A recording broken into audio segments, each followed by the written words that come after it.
drive home the point that there is a faster way to do these sometimes, depending on the problem. And the thing, it's called synthetic division. That's what we're going to do today. So most of you probably use long division to do this. I use synthetic division. You can see the amount of work that it takes is way, way less. The amount of time that it takes is way, way less. I think probably every single one of you, if you were given the choice between doing 10 problems using long division or 10 problems doing synthetic division, you'd probably choose synthetic division in a heartbeat. Yes, am I wrong? You're right. All right. So we're gonna learn how to do this today. Question. If there's sometimes you can't use it. There is sometimes you can't use it, and that's really kind of the most important thing that's on this slide right here. The only thing I really want you to focus on for right now. Synthetic division is awesome and it's fast and it's really easy, but you can only use it when you're dividing by a first degree polynomial. Meaning you can only use it if you're dividing by something that's like x plus 5 or 2x minus 1 or something like that. If it's got an x squared in the bottom or any higher exponent than a square, then you can't use synthetic division. So please don't get salty with me about how you had to do 10 problems the long way last night when I could have showed you the shortcut yesterday.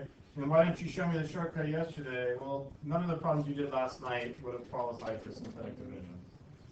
Okay, if you can't use synthetic division, your only other choice is long division that I'm aware of. I'm sure there's some other little weird shortcuts out there for long division as well. So yeah, let me show you synthetic division. We're going to talk about these last two bullet points tomorrow. I'll show you how you can use this to evaluate a polynomial function. So here's that function stuff again. And I'll show you how you can use it to check whether something is a factor. But for today, let's just make sure that we're all good with the mechanics of synthetic division. And so to that end, let's look at the same problem that we just did a second ago. So if you haven't written the original problem down in your notes, go ahead and copy the original problem down. Because the first thing that we're going to talk about is how to translate from the problem. Oops, sorry. We're going to show how to translate from the original problem into our synthetic division format. Then I'm going to show you how to do the synthetic division. Then I'll show you how to translate your answer back into your final answer. How many of you guys are pretty certain you understand how to do this already? If you want to, as always, if you want to just go ahead and start on the homework assignment, you're more than welcome. Now, there's one thing I'm not sure that you would have done last year, and that's, and don't write this down. It's just a temporary change. If you had a coefficient out in front, do you know how to deal with that? You have to do something extra at the end of the problem. If you're not sure, then when we get to the advanced example, you might want to pay attention to that. It's a little bit different if you got a coefficient out in front. It's not doesn't make it any harder. It just adds one tiny little step you got to do. All right. So get comfortable. If you guys want to turn your desks around so you don't have to have a sore neck when you get to lunch, you're welcome to. We can always rearrange the furniture, guys. All right. Let's do this. Synthetic division. We're going to start with our denominator when we're dividing by. We're going to start by finding the roots of the denominator. You guys remember how to find the root of something? How do you find the root of something? No? How do you find the root of something? You do the opposite. Set it equals 0 and solve. The root of x plus 5 is negative 5. The root is negative 5. And that negative 5 is going to go in a little box in the upper left-hand corner.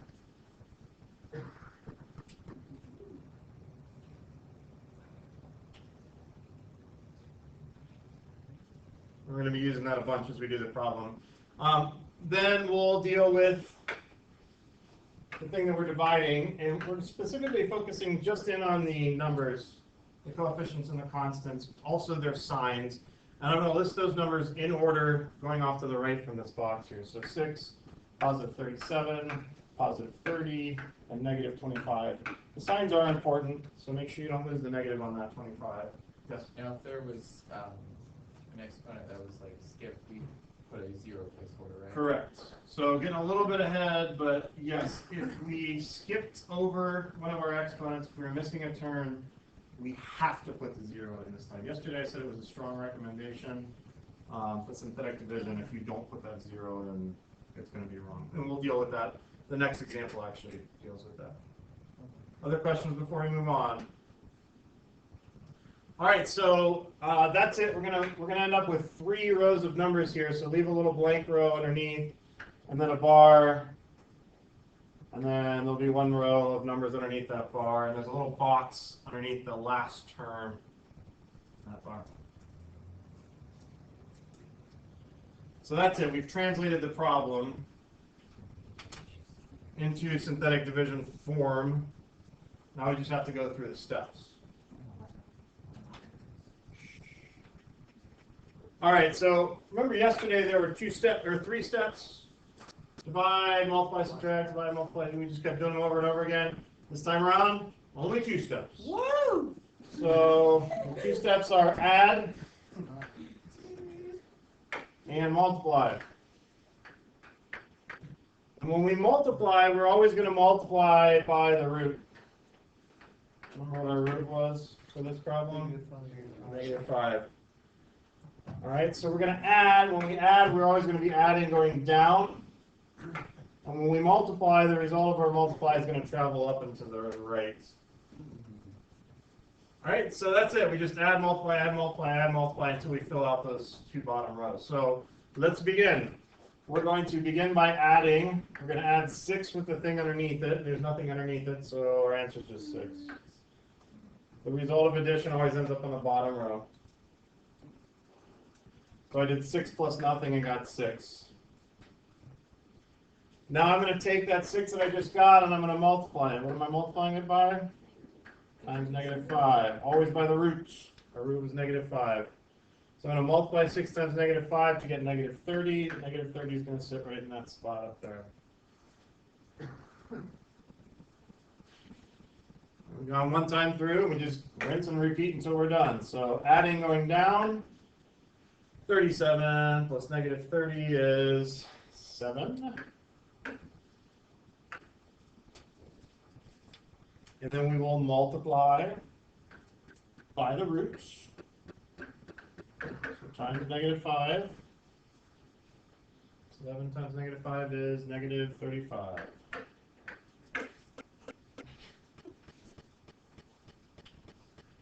And then add, and then multiply, and add, and multiply, and just keep going until you're done. You don't have any space left. So, what do we got here? -5.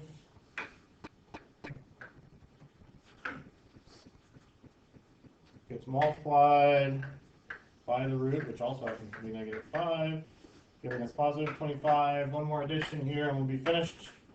And those actually cancel each other out. We get a 0 down here.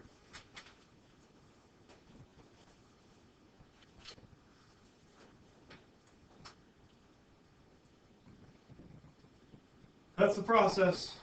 Add, multiply, add, multiply, add, multiply. So you get done. Any questions about the process? You just only do it 1 time? Just once. Isn't this amazing? So the answer is... No. We still have to translate it to the answer. So we'll talk about how to translate in a second. But first, does anybody have any questions about the process? You too. All right, let's translate this into our final answer here. So the thing in the box is not the answer, it's just a portion of the answer. That's the remainder. Whatever you end up with in your box is going to be your remainder. Now in this case, we don't have a remainder. And then when we translate, we're going to work our way to the left from there. The first thing left of there is going to be our constant term. And then we're going to see our x term. And then the next thing is going to be our x squared term. If we had another one to the left, it'd be x cubed, and then x to the 4th, and x to the 5th. But we only went up to x squared. So our final answer will be 6x squared plus 7x minus 5. We had a remainder of 0. What were we dividing by originally? We were dividing by x plus 5. Now, typically I wouldn't write the remainder portion in there. I would just have the polynomial. If you have a remainder of 0, there's really no need to include that fraction. And that's it. So you got to be comfortable translating from the original problem into synthetic division. Doing the synthetic division is pretty easy. Then you got to translate it back out. Questions? All right, I want to focus just on the process part of it, the synthetic division process. So I've kind of blocked out the original problem here, and I've set up the synthetic division for you. Leave a couple lines. We'll come back and write the original problem in a minute.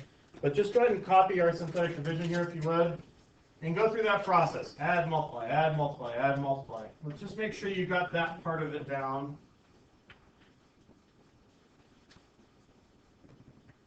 When you get that done, check with a neighbor, and if you're feeling pretty confident together, then see if you can translate that into the final answer. So I'm going to show you the original question in just a moment, but I just want you to focus right now just on doing the synthetic division. Make sure you're comfortable with that process. And please let me know if you need a reminder to do first.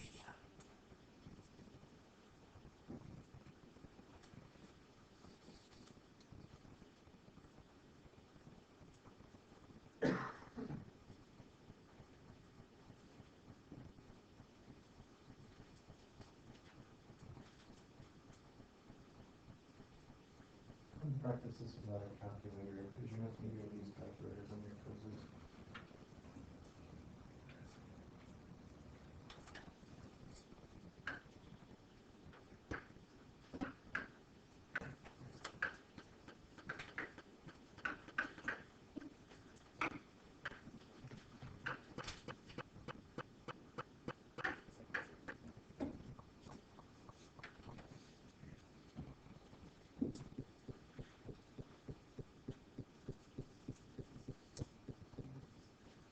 Once you get done, go ahead and check your numbers and make sure that your numbers are correct. And if they are, then go ahead and see if you can translate that into what your final answer would be for this, or at least as much as you can.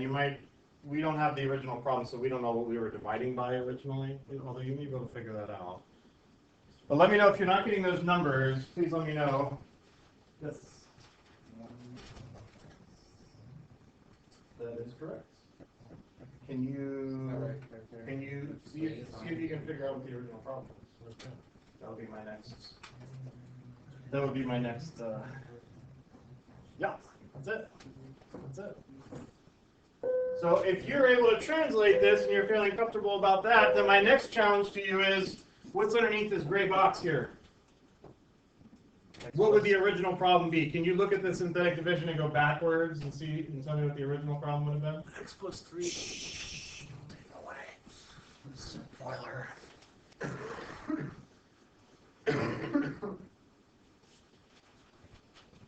So once we translate this, what are we going to have? Constant x squared, x to the third. So 2x to the third plus 3x to the first minus 11 with a remainder of 25. And that should go over whatever we're dividing by, which we don't know until we predict what the original problem was. What are we dividing by in our original problem? X plus 3. X plus 3, good. Right? How are we going to get a root of negative 3? It must be an x plus 3 on the bottom.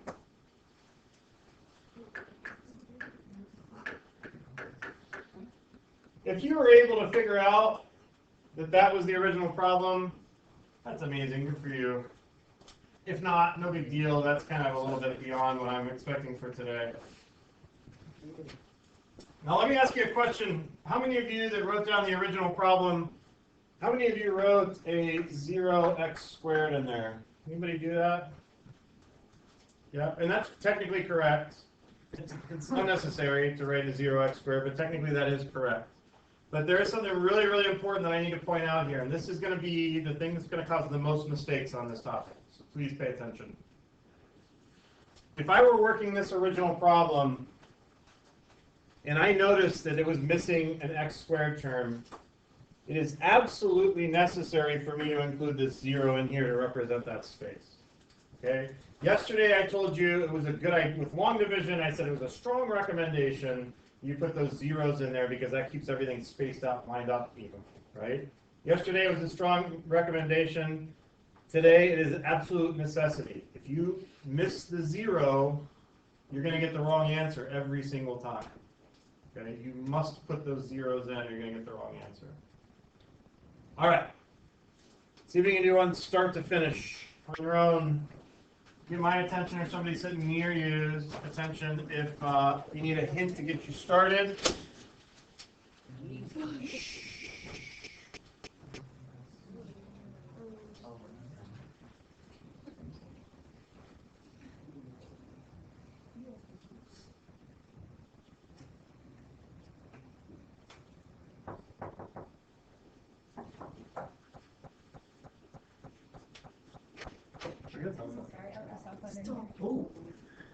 Is that it? You're really moving that one.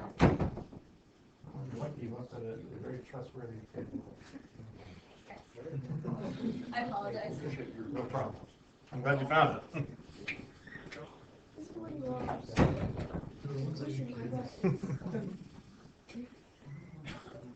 Oh, do you guys notice that we skipped a term here? Yeah. Did you put that 0 in? If you forgot that 0, stop. Everybody be done. If you forgot the 0, stop. Go back, put that 0 in because it's not going to come out right without the 0 in there. Are you volunteering to write your answer up on the board? Okay. Hey, would anybody like to volunteer to write your solution and answer up on the board? I would not trust Caleb because I just had to tell him to add the 0 because he almost. I need you to finish it up first. So for the 3x4, Mm-hmm. so you just drop it straight down the 3. The 3 drops straight down. Because there's nothing underneath it. Correct.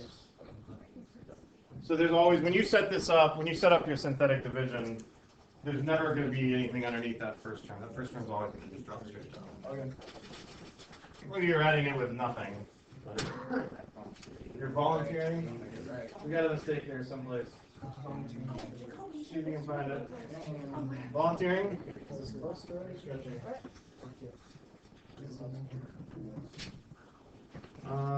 me check my solution here. It's close. All right, I got it, Mr. Height. For the remainder, you have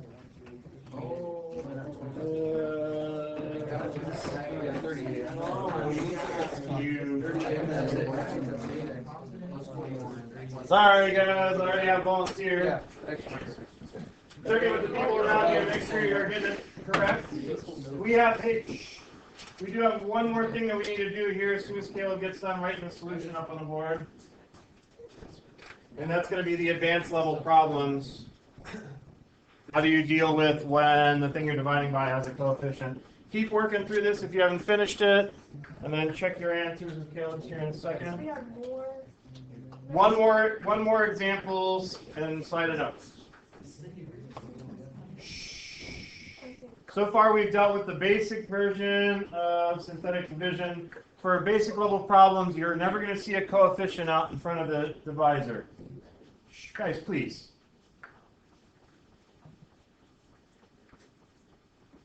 When we get to the advanced level ones, you are going to have a coefficient out in front of the x on the bottom. I think you guys do something.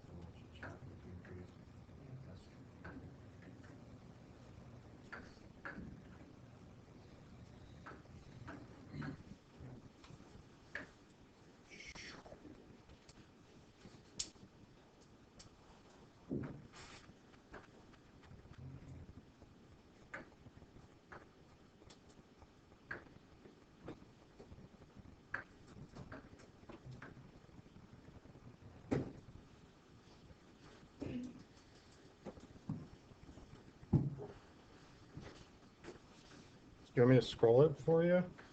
Yeah.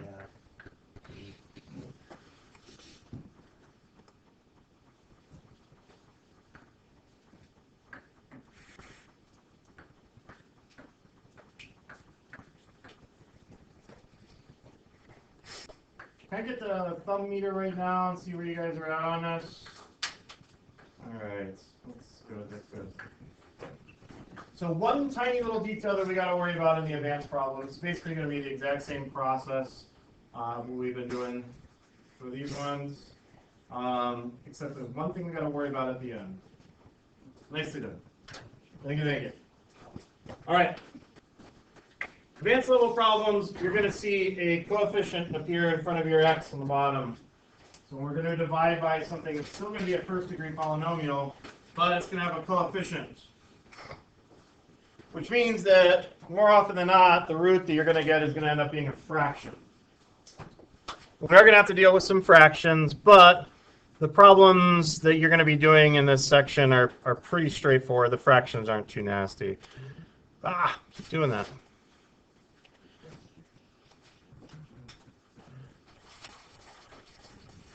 That second bullet point there, though, that's the key thing. Very easy to forget to do this.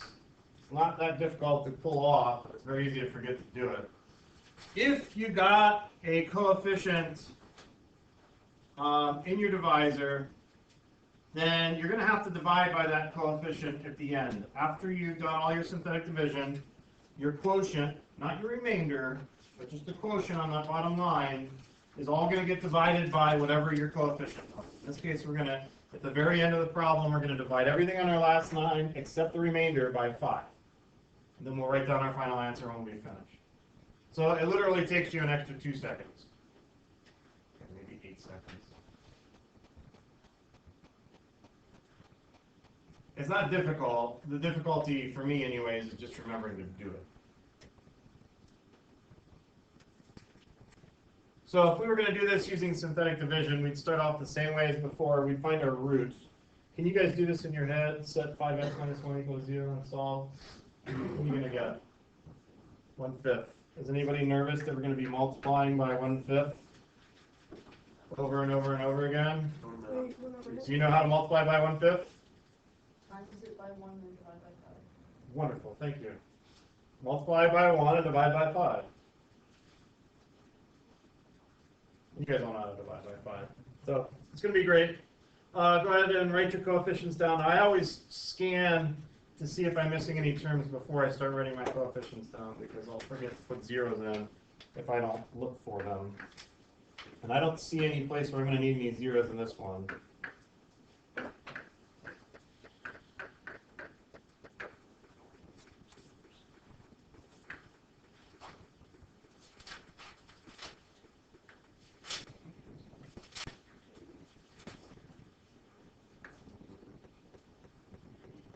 And then the steps are exactly the same. Add, multiply, add, multiply, add, multiply. It's just we're multiplying by 1/5 this time. Wait, so you're dividing by 5? When I multiply by 1/5, I multiply by the thing on the top and I divide by the thing on the bottom. Okay. So in my head I would do 10 times 1 is 10, divided by 5 is 2. And now we have 20. 20 times 1 is 20, divided by 5 is 4.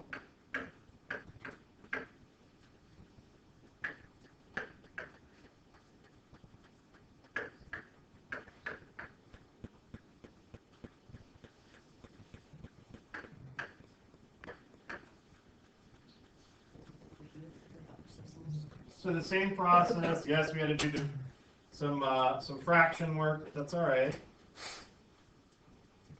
But we can't take those and turn it into an answer yet. There's one thing that we got to remember to do before we write out our final answer.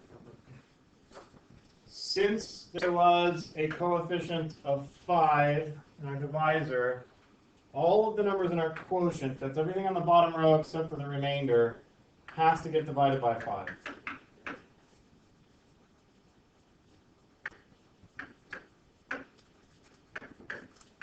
The remainder stays the same. I was thinking the remainder is going to be locked up in that little box that's safe from the division. Everything else gets divided. Final answer here, what do we got?